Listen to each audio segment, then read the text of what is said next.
કેમ છો? આપનું હાર્દિક સ્વાગત છે ગુજ્જુ ફાર્મસીમાં. આ છે પાર્ટ 16 કે જે આપણે લઈને આવ્યા છીએ ઇમ્પોર્ટન્ટ અને એક્ઝામ ઓરિએન્ટેડ એમસીક્યુઝ કે જે તમારી જીપીએસએસબી કે પછી આવનારી કોઈ પણ ફાર્માસિસ્ટની એક્ઝામ માટે યુઝફુલ રહેશે. તો રેડી થઈ જાઓ, વિડીયોને એન્ડ સુધી જરૂરથી જોજો અને તમારો સ્કોર કમેન્ટમાં જરૂરથી લખજો. તો ચાલો શરૂ કરીએ એમસીક્યુ એક્સપ્રેસ પાર્ટ 16 કે જેનો સબ્જેક્ટ છે ફાર્માકોગ્નોસી અને ટોપિક છે introduction to pharmacognosy and classification of drugs કે જેના 50 એમસીક્યુ વિથ આન્સર કવર કરવાના છે. તો શરૂ કરીએ. First question is pharmacognosy is the study of synthetic drugs, natural drugs, antibiotics કે હોર્મોન્સ. તો આપણે જાણીએ છીએ કે ફાર્માકોગ્નોસી છે એ શેની સ્ટડી છે? It is the study of natural drugs. Next, term pharmacognosy is derived from Latin, Greek, English કે પછી ફ્રેન્ચ. તો ફાર્માકોગ્નોસી ટર્મ છે that is derived from Greek. Next, pharmacognosy mainly deals with drugs which is obtained from plants only, animals only, natural source કે minerals only. Answer આવે છે natural sources. Who is known as father of pharmacognosy? તો આ answer બધાને આવડવો જ જોઈએ. Answer શું આવે છે? Dioscorides, known as father of pharmacognosy. Next, word gnosis means ગ્નોસિસ નો મતલબ શું થાય? ફાર્માકોગ્નોસી છે તો એનું ટર્મને આપણે ફાર્માકોન અને ગ્નોસિસ એમ ડિવાઈડ કરી શકીએ છીએ. તો what is the meaning of gnosis? Answer is knowledge. Next, crude drugs are pure chemicals, unrefined natural drugs, synthetic drugs કે tablet. Answer is crude drugs are unrefined natural drugs.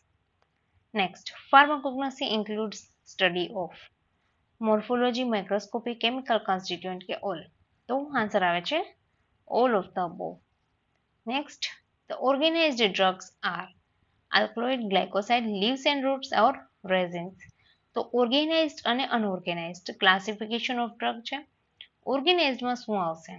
Answer આવે છે leaves and roots. Next one, unorganized drugs include root, bark, latex કે leaves. અનઓર્ગેનાઇઝડ પૂછેલું છે તેમાં આવશે latex.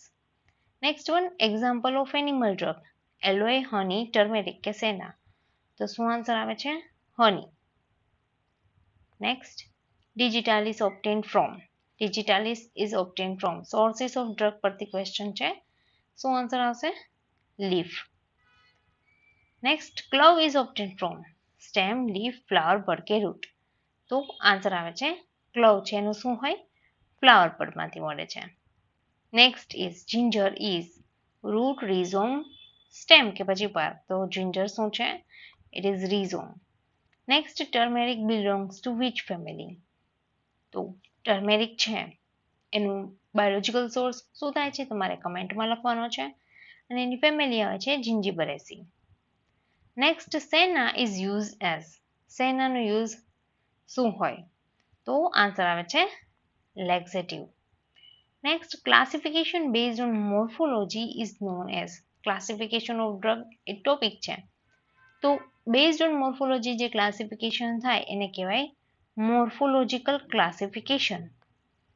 Than chemical કન્સ્ટિટ્યુઅન્ટ્સના base પરથી તમે જે ક્લાસિફિકેશન કરો છો that is known as chemical classification of drug. Alkaloids contain nitrogen, oxygen, sulphur કે hydrogen only.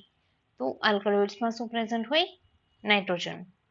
Next, glycosides contain sugar plus non sugar part, only sugar, only protein કે lipids. તો જે ગ્લાયકોસાઇડ્સ હોય એમાં શું હોય? શુગર પ્લસ નોન શુગર બંને પાર્ટ હોય છે. Next one, drugs arrange alphabetically is. તો આલ્ફાબેટિકલ અરેન્જમેન્ટ કરેલું છે that is known as alphabetical classification. Morphine is example of. Chemical constituent પરથી ક્વેશ્ચન છે કે મોર્ફિન છે એ કોનું એક્ઝામ્પલ છે? તો આન્સર આવે છે આલ્કલોઇડ.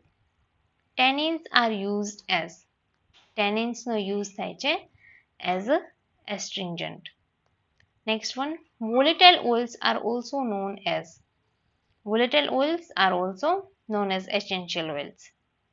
Next, fixed oils are. જે ફિક્સ્ડ ઓઇલ હોય એ નોન વોલેટાઇલ હોય છે. એક્ઝામ્પલ ઓફ ગ્લાયકોસાઇડ ડ્રગ, તો શું આન્સર આવે છે?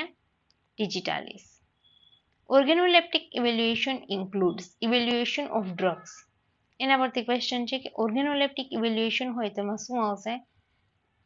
Test and smell. Next, microscopic evaluation is used for, તો શેના માટે યુઝ થાય છે? મેઇનલી સ્ટ્રક્ચર માટે. Next, chemical evaluation determines shape, size, constituent કે ઓર્ડર, તો કેમિકલ હોય તો એ કન્સ્ટિટ્યુઅન્ટ ડિટરમાઇન કરે છે.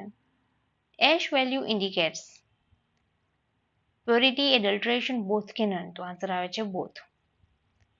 Next, extractive value is use to determine chemical constituent, physical appearance, order કે ટેસ્ટ.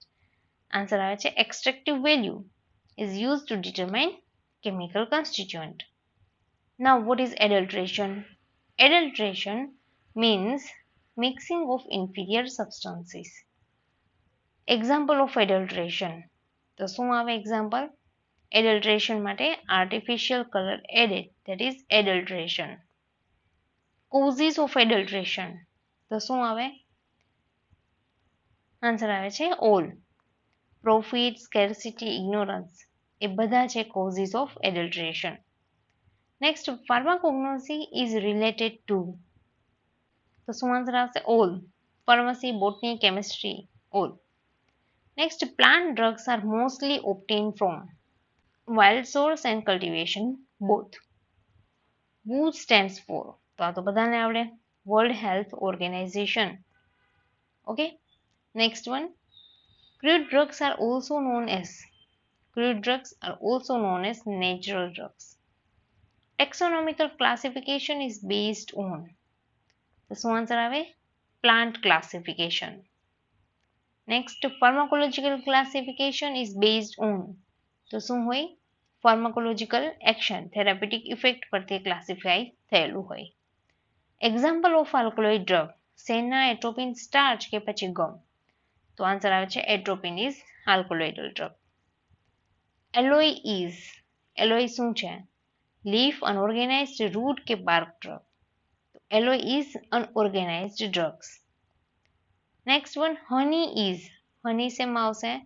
તો હની છે એ એનિમલ ડ્રગ છે. Resins are solid and starch is protein, carbohydrate, lipid કે પછી વિટામિન, તો શું આવે? Starch is carbohydrate. Next, example of volatile oil drug, તો શું આન્સર આવશે? Clove. Organized drugs have cellular structure, no structure, chemical structure કે સિન્થેટિક, તો ઓર્ગેનાઇઝડ ડ્રગ્સ હોય એમાં સેલ્યુલર સ્ટ્રક્ચર હશે. Next one, unorganized drugs lack cellular structure. Quinine is obtained from root, bark, leaf કે flower, તો quinine છે obtained from bark. Digitalis acts on liver, kidney, heart કે brain, તો answer આવે છે heart. Pharmacognosy is important for, તો શું answer આવશે? all of the above. Identification, evaluation અને authentication બધા માટે pharmacognosy important છે. Now quiz time. Clove belongs to which category? Last પાર્ટમાં ક્વેશ્ચન હતો which heterocyclic ring is present in histamine, તો આન્સર આવે છે imidazole ring. તો આ હતા આજના MCQs. તમારો સ્કોર શું થયો કમેન્ટ બોક્સમાં જરૂરથી જણાવજો. જો તમને વિડીયો હેલ્પફુલ લાગ્યો હોય તો લાઇક, શેર અને ચેનલને સબસ્ક્રાઇબ કરવાનું ભૂલતા નહીં, કેમ કે આવી જ રીતે આપણે રોજ લઈને આવશું ઇમ્પોર્ટન્ટ MCQs અને exam oriented content. Next part માટે રેડી રહેજો. MCQ એક્સપ્રેસ પાર્ટ 17 જલ્દી આવશે. Till then, keep learning, keep practicing. All the best for your preparation. Stay tuned with Guju Pharmacy. Thank you very much.